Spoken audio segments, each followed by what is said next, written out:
Good evening friends, MK trading builder और एक दिनेर एनालाइसिस भिडियोते आपनादेर सबाइके हार्दिक अभिनंदन जानाच्छि। आमी गोपाल। आज 3 डिसेम्बर बुधवार, आगामीकाल 4 डिसेम्बर सेंसेक्सर एक्सपायरी आछे।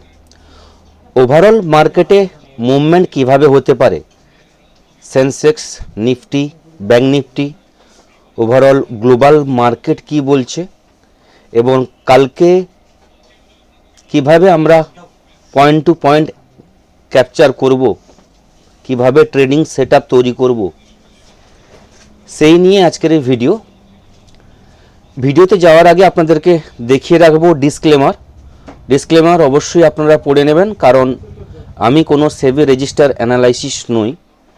এখানে যা কিছু ইনফরমেশন প্রোভাইড করা হচ্ছে টোটালটাই কিন্তু এডুকেশন এবং লার্নিং পারপাসের জন্য।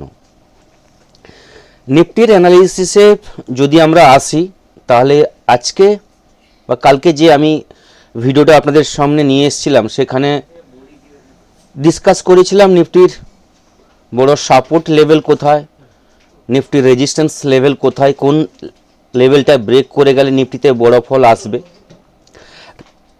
দুটো প্যানেল তৈরি করেছিলাম, একটা লং ভিউতে, একটা শর্ট ভিউতে। যদি শর্ট ভিউতে দেখি, নিফটি যেখান থেকে পুল ব্যাক করেছিল 25,840 কাছ থেকে 26 নভেম্বর, সেখানে বায়ার জোন, এটা আমরা সেদিনই বুঝতে পেরেছিলাম হিউজ পরিমাণে বাইং হয়েছিল। আজকের ডেটেও আমরা দেখেছি সেই 25,840 যে জায়গাটা, সেই জায়গাটাকে নিফটি কিন্তু আজকেও সাপোর্ট নিয়েছে। আমি বারবার মর্নিং থেকে বলে এসেছি যে 25,840, 825 জোন, 850 জোনটা খুব স্ট্রং সাপোর্ট জোন। এই জোনটাকে ব্রেক করা এত ইজি নয়, at a one time break করতে পারবে না। এখান থেকে বায়ারের অ্যাক্টিভিটি আমরা কিন্তু লাইভ মার্কেটে দেখতে পাবো, যথারীতি আজকেও আমরা দেখতে পেয়েছি। এবং আজকের যে নিফটির ক্যান্ডেল, ডে যে ক্যান্ডেল 46 পয়েন্ট নেগেটিভে ক্লোজিং দিয়েছে 25,986, যেখানে এটাকে বলা যেতে পারে দোজি টাইপের, অনেকে আবার হ্যামার ক্যান্ডেলও বলতে পারেন। তো সাপোর্ট এরিয়ায় তৈরি হয়েছে এবং নিফটি সাপোর্ট এরিয়ায় কিন্তু ছিল, যেখানে আমি বলেছিলাম নিফটিতে বাউন্স আসবে 5 তারিখ, আগামী শুক্রবার আরবিআইয়ের মনিটারি পলিসি আছে এবং নিউজে এটাই আমরা শুনতে পাচ্ছি যে রেড কার্ড হতে পারে। যদি রেড কার্ড হয় তাহলে কিন্তু মার্কেটের পক্ষে এটা একটা বুস্টিং নিউজ, বিশেষ করে ব্যাঙ্ক নিফটির ক্ষেত্রে। ব্যাংকিং সেক্টরের মুভমেন্ট আসবে, যেখানে ব্যাঙ্ক নিফটিতে মিনিমাম 500 থেকে 600 পয়েন্ট একটা মুভমেন্ট কিন্তু আমরা দেখতে পাবো পজিটিভ যদি নিউজ আসে। যদি নেগেটিভ নিউজ আসে তেমনই নেগেটিভ একটা মুভমেন্ট কিন্তু দেখতে পাবো। তবে শুধু ব্যাঙ্ক নিফটিতে হবে না, নিফটিতেও কিন্তু আমরা মুভমেন্ট লক্ষ্য করতে পারবো। ওভারঅল নিফটি যে জায়গায় দাঁড়িয়ে আছে, কালকের ডেটে আমাদের ট্রেডিং করতে হলে নিফটিতে বলবো যদি 26,000 লেভেলটা নিফটি ব্রেক করে যায়, সেখান থেকে কিন্তু পজিটিভ ট্রেড কিন্তু আমরা নিতে পারি। আজকে লাস্ট আওয়ারে আমরা দেখেছি 3টের পর কিভাবে বাইং হয়েছে, যেখানে 26,000 লেভেলটাকে নিফটি আজকে টাচ করেছিল। এভারেজ ক্লোজিং 25,986 এসছে। তো কালকে 26,000 লেভেলটা যদি ব্রেক করে নিফটি স্টে করতে পারে, সেখান থেকে কিন্তু পজিটিভ ট্রেড, পজিটিভ মোমেন্টাম কিন্তু আমরা ক্যাপচার করতে পারবো। যে পয়েন্টগুলো থাকবে বা যে লেভেলগুলো থাকবে 26,040, 26,080 এবং 26,110, এই লেভেলগুলো কিন্তু পরপর কিন্তু নিফটিতে আসবে। এবং যদি নিফটি কালকে 26,100 উপরে নিফটি ক্লোজিং দেয়, তাহলে কিন্তু নিফটিতে নেক্সট টার্গেট চলে আসবে 26,310, যে নিফটির অল টাইম হাই আমরা দেখেছি 325, সেই হাই কিন্তু নিফটি আবার কিন্তু টাচ করবে। এটা তখনই সম্ভব নিফটি যেদিন 26,110 উপরে নিফটি ক্লোজিং দেবে। এবার বাই চান্স নিফটিতে যদি সেলিং আসে, তো ওভারঅল আপনাদের বলতে পারি 25,980, যেখানে নিফটি বর্তমান দাঁড়িয়ে আছে সেখানে যদি নিফটি গ্যাপ ডাউন ওপেনিং হয় এবং 25,950 লেভেলটা ব্রেক করে যায়, তাহলে সেখান থেকে কিন্তু ডাউনের জন্য আমরা কিছু না কিছু স্ক্যাল্পিং করতে পারবো। ফার্স্ট টার্গেট থাকবে 25,900, সেকেন্ড টার্গেট থাকবে 25,880, 25,850, 25,850, 25,840 যদি আসে তাহলে কিন্তু বলবো এই পয়েন্টটা বা এই লেভেলটা মিস করা চলবে না। এখানে কিন্তু স্ক্যাল্পিং ইজিলি আমরা আপসাইডের জন্য করতে পারি, কারণ সাপোর্টের কাছে এসে একবার কিন্তু বায়ার চেষ্টা করবে মার্কেটকে বাউন্স করানোর জন্য। যদি সেকেন্ড টাইম এই লেভেলটা ব্রেক করে যায়, সেখান থেকে কিন্তু ফার্দার আমরা ফল দেখব, যেখানে 25,800, 25,770 লেভেল কিন্তু পরপর কিন্তু আসবে। ওভারঅল 26,020, উপরে নিফটি কিন্তু পজিটিভ র্যালি হবে আমরা কিন্তু দেখতে পাবো। এবার যেহেতু সেন্সেক্সের এক্সপায়ারি আছে কালকে, তো সেন্সেক্সের যে পয়েন্টগুলো আসবে, সেন্সেক্স আজকে 31 পয়েন্ট নেগেটিভ ক্লোজিং দিয়েছে।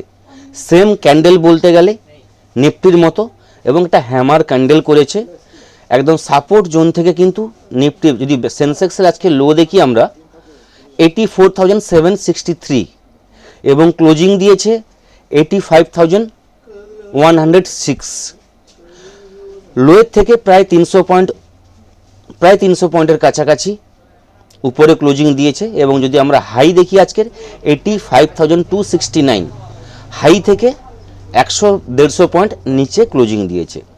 তো সেন্সেক্স কালকে মুভমেন্ট যদি আমরা পজিটিভ ট্রেড নিতে চাই, তাহলে বলবো আজকের যে হাই নিফটিতে 85,270, এর উপরে সেন্সেক্স ট্রেড যদি করা শুরু করে, সেখান থেকে কিন্তু পজিটিভ আমরা ট্রেড নেব। যেখানে ফার্স্ট টার্গেট থাকবে সেন্সেক্সে 85,450, সেকেন্ড টার্গেট থাকবে 85,564, এবং 85,800 জন্য কিন্তু পরপর সেন্সেক্সের জন্য আমরা ট্রেড নেব। এবার যদি ডাউনের জন্য যদি আমরা ট্রেড নিই, তাহলে বলবো সেন্সেক্স যদি 85,050 এই লেভেলটার নিচে ট্রেড করা শুরু করে, 85,050, সেখান থেকে কিন্তু ডাউনের জন্য আমরা ট্রেড নেব। ফার্স্ট টার্গেট থাকবে 85,100, সেন্সেক্সের ডাউনের ট্রেড হবে 85,050। এই লেভেলটা ব্রেক করে গেলে সেন্সেক্সের ফার্স্ট টার্গেট থাকবে 84,900, 84,900 লেভেলটা ব্রেক করে গেলে কিন্তু আজকের যে লো ছিল 84,750, এই লোটা কিন্তু আমরা দেখতে পাবো।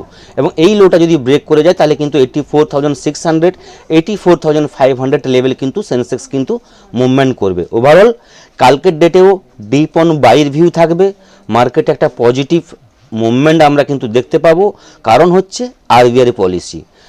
মিনিমাম কাল পরশু মার্কেট পজিটিভ ধরে রাখার চেষ্টা করবে। ফার্দার যদি ফল হয়, তাহলে কিন্তু নেক্সট উইকে আমরা ফল দেখতে পারি। এবং যদি পজিটিভ মোমেন্টাম হয় এবং নিফটি 26,001 ট্রেনের উপরে কাল এবং পরশু ক্লোজিং দেয়, তাহলে কিন্তু 26,325 যে অল টাইম হাই ছিল, সে হাইকে কিন্তু নিফটি ক্রস করবে। কারণটা হচ্ছে, আমি আজকে মর্নিং থেকে নিফটিতে বারবার বলে এসেছি যে বাউন্স আসবে, মার্কেটে পজিটিভ মোমেন্টাম আমরা কিন্তু দেখতে পারি। কারণটা হচ্ছে, যদি আমরা দেখি যারা আমরা ইন্ডিয়া ভিক্সের সঙ্গে নিফটিকে তুলনা করি, তারা কিন্তু বুঝতে পারবো যে ইন্ডিয়া ভিক্স, দেখুন ইন্ডিয়া ভিক্স এবং নিফটি দুটো কিন্তু ইন্ডেক্স বিপরীতমুখী কিন্তু ট্রেড হয়।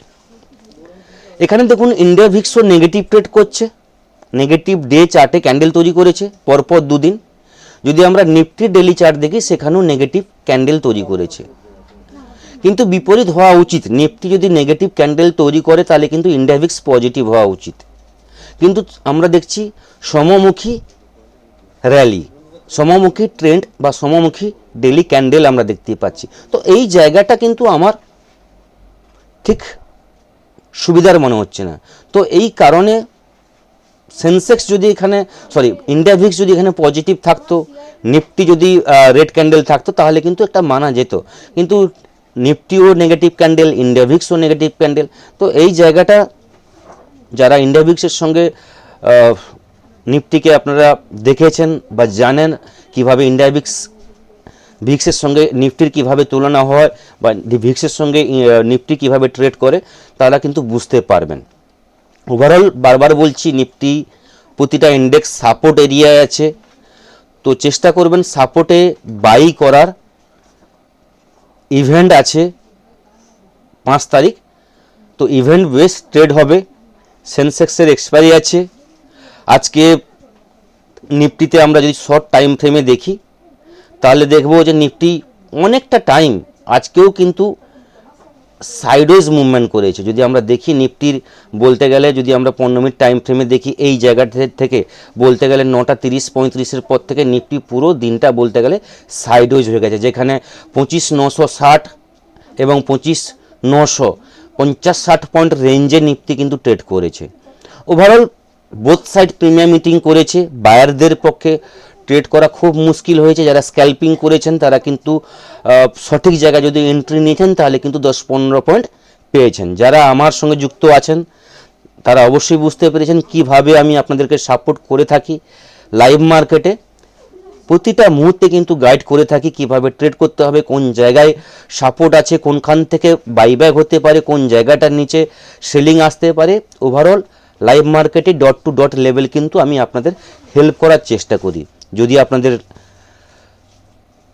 ইনফরমেশনগুলো ভালো লেগে থাকে তাহলে কিন্তু অবশ্যই একটা লাইক করবেন, যাতে আমার মনোবল আরও ভালো হয়, আপনাদের আরও ভালো কিছু আমি ভিডিওতে বলুন ইনফরমেশন আরও ভালোভাবে দিতে পারি। এবার যদি গ্লোবাল মার্কেটে আমরা দেখে নিই তাহলে গ্লোবাল ইন্ডেক্স কীভাবে ট্রেড করছে আমরা বুঝতে পারবো। যদি আমরা ইউএস মার্কেট দেখি, দাও 126 পয়েন্ট পজিটিভ দাঁড়িয়ে আছে, S&P 500 1 পয়েন্ট নেগেটিভ একদম flat, Nasdaq 51 point negative trade করছে। ইউরোপ মার্কেট বলতে গেলে ফ্ল্যাট দাঁড়িয়ে আছে। যদি আমরা দেখি এশিয়ান মার্কেট তাহলে গিফট নিফটি যেখানে 20 পয়েন্ট নেগেটিভ 26,114তে দাঁড়িয়ে আছে। বাকি Asian market flat to positive আছে। Taiwan 228 point positive, Nikkei 561 point positive আছে। বাকি সব flat to positive, flat to negative দাঁড়িয়েছে।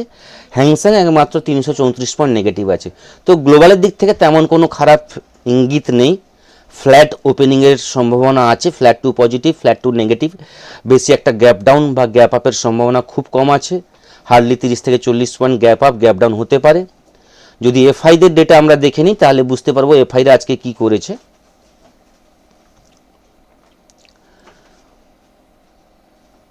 এফআইদের আজকে 3 তারিখ এফআইরা সেলিং করেছে 3,206 কোটি টাকার সেলিং করেছে, যেখানে ডিআইরা 4,730 কোটি টাকার বাইং করেছে। তো এফআইদের কাছ থেকে কিন্তু কন্টিনিউ আমরা সেলিং দেখতে পাচ্ছি। লাস্ট বলতে গেলে 1 ডিসেম্বর মানে এই মাসে আমরা পরপর 3 দিন এফআইদের সেলিং দেখতে পাচ্ছি। তো এই দিক থেকে একটা নেগেটিভ সেন্টিমেন্ট আমরা কিন্তু দেখতে পাচ্ছি। তো এই থাকলো কালকের জন্য ভিউ, নিফটি, ব্যাঙ্ক নিফটি, সেন্সেক্সের ভিউ। হ্যাঁ, ব্যাঙ্ক নিফটির ভিউটা একটু বলে দিই। ব্যাঙ্ক নিফটি ওভারঅল বলতে গেলে আজকে অনেকটা রিকভারি করেছে। ব্যাঙ্ক নিফটি পজিটিভ ক্লোজিং দিয়েছে, যেখানে 59,348 ব্যাঙ্ক নিফটির ক্লোজিং, এবং ব্যাঙ্ক নিফটি বলতে গেলে প্রায় 59,400-র উপরে ব্যাঙ্ক নিফটি আজকে ট্রেড করছিল লাস্টের দিকে, এবং পজিটিভ ক্লোজিং দিয়েছে। আরবিআইয়ের পলিসি আছে, তার কারণ bank Nifty positive momentum bank নিফটিতে আমরা দেখতে পাবো, এবং যদি রেড কার্ড হয় ব্যাঙ্ক নিফটি কিন্তু একটা বড় মুভমেন্ট কিন্তু আমরা এক্সপেক্ট করতে পারি। ব্যাঙ্ক নিফটিতে 61,000 লেভেল কিন্তু ব্যাঙ্ক নিফটিতে আসতে পারে। ওভারঅল যদি ব্যাঙ্ক নিফটিতে আমরা ট্রেড করি আজকে যেখানে ব্যাঙ্ক নিফটি ক্লোজিং দিয়েছে 59,348, ওভারঅল কালকে 59,348-এর উপরে থাকলে কিন্তু ব্যাঙ্ক নিফটিতে পজিটিভ ট্রেড নেওয়া যাবে, যেখানে 59,500 এবং 59,800 এবং 60,000 লেভেল কিন্তু ব্যাঙ্ক নিফটিতে কালকে আমরা দেখতে পারি, যদি ব্যাঙ্ক নিফটি 59,400-এর উপরে ট্রেড করে। এবার যদি ব্যাঙ্ক নিফটি ডাউনের জন্য যদি আমরা ট্রেড নিই, ব্যাঙ্ক নিফটিতে ডাউনের জন্য আমরা ট্রেড তখনই নেব যদি ব্যাঙ্ক নিফটি 59,250 লেভেলটা ব্রেক করে যায়। সেখান থেকে ছোটোখাটো আমরা ডিপ দেখতে পাবো ব্যাঙ্ক নিফটিতে, যেখানে 59,000 লেভেল কিন্তু আমরা দেখতে পাবো, এবং 59,000 লেভেলটা ব্রেক করে গেলে 58,850 অথবা আজকের যে লো সেই লো পর্যন্ত কিন্তু ব্যাঙ্ক নিফটি একবার কিন্তু ট্রাই করবে। ওভারঅল 59,400-এর উপরে যদি থাকে তাহলে কিন্তু ব্যাঙ্ক নিফটিতে পজিটিভ মুভমেন্ট, পজিটিভ ট্রেড আমরা দেখতে পাবো। আজকে কিন্তু লাইভ মার্কেটে আমি বলেছিলাম যে 59,150 লেভেলটা, এই লেভেলটা যদি ব্রেক করে যায় ব্যাঙ্ক নিফটিতে 200 থেকে 300 পয়েন্ট একটা মুভমেন্ট আপ মুভমেন্ট হবে। যারা ফ্রি টেলিগ্রামে আছেন তারা অবশ্যই বলবেন এটা আমি বলেছিলাম কিনা। 59,150 লেভেলটা নিফটি যদি স্টে করতে পারে সেখান থেকে মিনিমাম 300 পয়েন্ট একটা র্যালি থাকবে, যেটা কিন্তু আমরা আজকে লাইভ মার্কেটে আমরা দেখেছি 59,150 পর, যেখানে 59,400 লেভেলটাও কিন্তু ব্যাঙ্ক নিফটি টাচ করে কিন্তু ক্রস করে গেছিল। তো কিভাবে প্রেডিকশন করা হয়, কিভাবে লাইভ মার্কেটে আপনাদেরকে সাপোর্ট করে থাকি, সেটা কিন্তু যারা লাইভ মার্কেটে থাকেন এবং আমার ফ্রি টেলিগ্রামকে ফলো করেন তারা অবশ্যই কিন্তু বুঝতে পারছেন, এবং ডেলি বেসিসে কীভাবে আমরা সাপোর্ট প্রোভাইড করি সেটা কিন্তু আপনারা প্রতিদিন দেখতে পাচ্ছেন। তো এই থাকলো কালকের জন্য ভিউ। নেক্সট ভিডিওতে আবার দেখা হবে। সবাই ভালো থাকবেন। থ্যাংক ইউ, ধন্যবাদ।